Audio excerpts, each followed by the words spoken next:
ಆತ್ಮೀಯ ಕರ್ನಾಟಕ ರಾಜ್ಯ ಸರ್ಕಾರಿ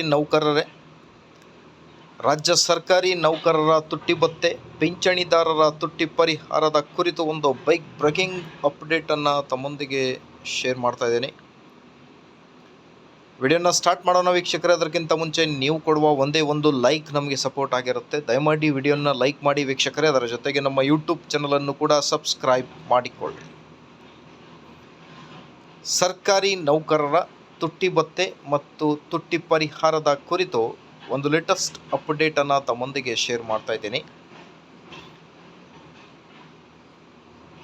ಆಲ್ರೆಡಿ ತಮ್ಗೆ ಗೊತ್ತಿದೆ, AICPI ಸೂಚ್ಯಂಕದ ಆಧಾರದ ಮೇಲೆ ಕೇಂದ್ರ ಸರ್ಕಾರಿ ನೌಕರರಿಗೆ 2% ತುಟ್ಟಿ ಭತ್ಯೆ ಜನವರಿ 1ರಿಂದ ಪೂರ್ವಾನ್ವಯವಾಗುವಂತೆ ಏರಿಕೆಯಾಗಿದೆ.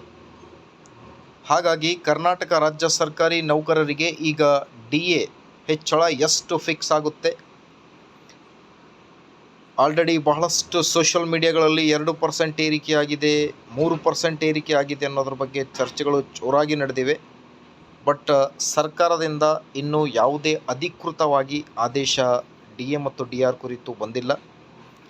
ಹಾಗಾಗಿ ಕೇಂದ್ರಕ್ಕೆ 2% ಅಂದರೆ ಮೋಸ್ಟ್ ಪ್ರೊಬಾಬ್ಲಿ 7ನೇ ವೇತನ ಆಯೋಗದ ವರದಿಯ ಪ್ರಕಾರ ನಮ್ಮ ರಾಜ್ಯ ಸರ್ಕಾರಿ ನೌಕರರಿಗೆ 1.5% DA ಮತ್ತು DR ಜನವರಿ 1ರಿಂದ ಪೂರ್ವಾನ್ವಯವಾಗುವಂತೆ ಜಾರಿಗೆ ಬರಬಹುದು ಅನ್ನೋದ್ರ ಬಗ್ಗೆ ಚರ್ಚೆಗಳು ಕೂಡ ನಡೀತಾ ಇವೆ.